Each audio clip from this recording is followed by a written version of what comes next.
em oração a Deus. Então nós vamos ver que Jesus, ele sempre vai fazer as suas escolhas, mas antes ele está fazendo o quê? Orando. Aí já fica uma primeira pergunta para nós nesta noite: estamos orando para fazermos as nossas escolhas? Eu estou falando de orar, não estou só dizendo: Senhor, eu tenho isso aqui, eu te apresento e resolve aí comigo. Não, eu estou falando de orar, que Jesus passou a noite em oração. E vamos ser sinceros, vamos passar a noite em oração. A gente tem que ter muito gás, muita sede para poder realmente estar naquele pique e assim: Senhor, eu vou até o fim. E não é fácil não vou mentir não é fácil, né? Mas se a gente se esforçar, a gente consegue.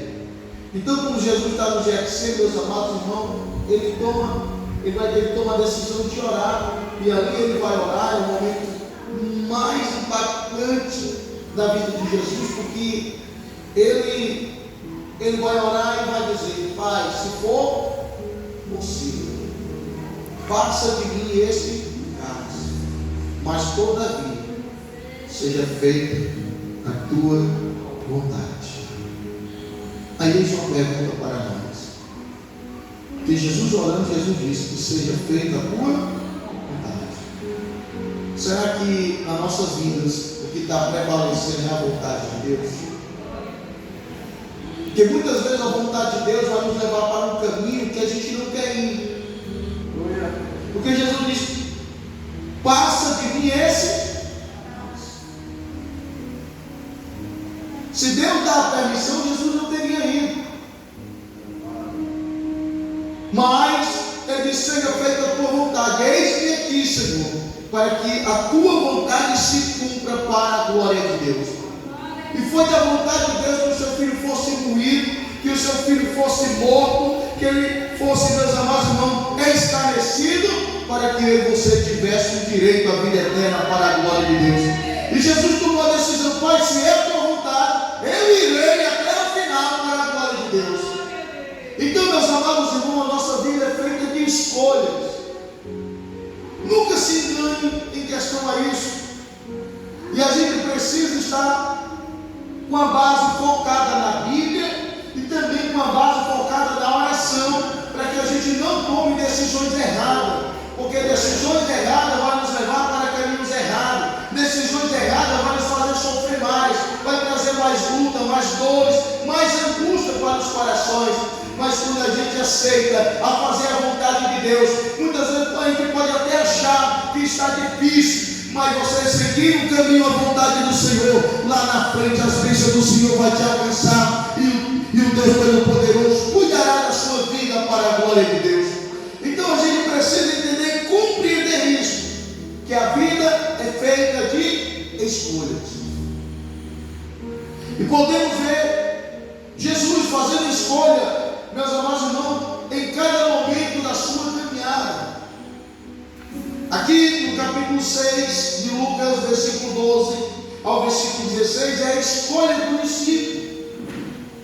Eis uma pergunta, irmão: nós estamos orando para escolher quem vai caminhar conosco?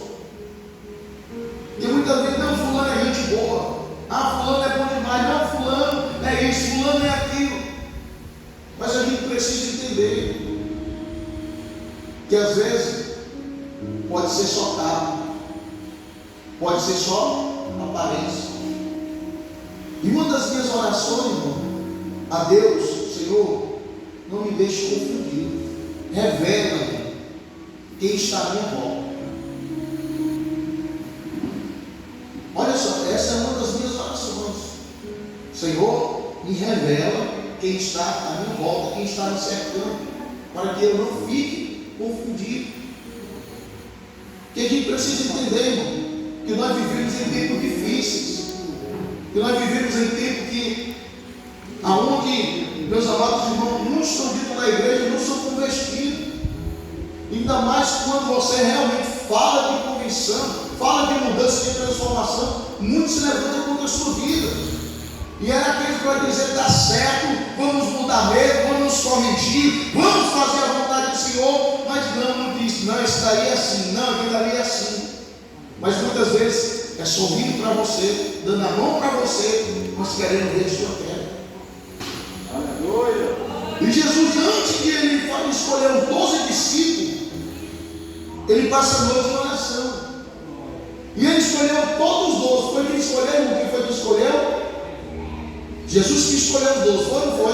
Jesus. Foi Jesus que escolheu? Aleluia. Mas um deles ainda era o traidor.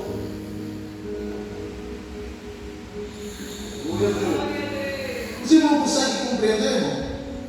Jesus escolheu os 12, mas um deles o iria trair. Iria vender Jesus por 30 moedas de prata. Quantos hoje não estão se corrompendo? Quantos hoje não estão se deixando levar, perdendo a essência, perdendo o seu caráter, perdendo a confiança no próximo, só porque ele quer, poder, ele quer crescer de qualquer maneira.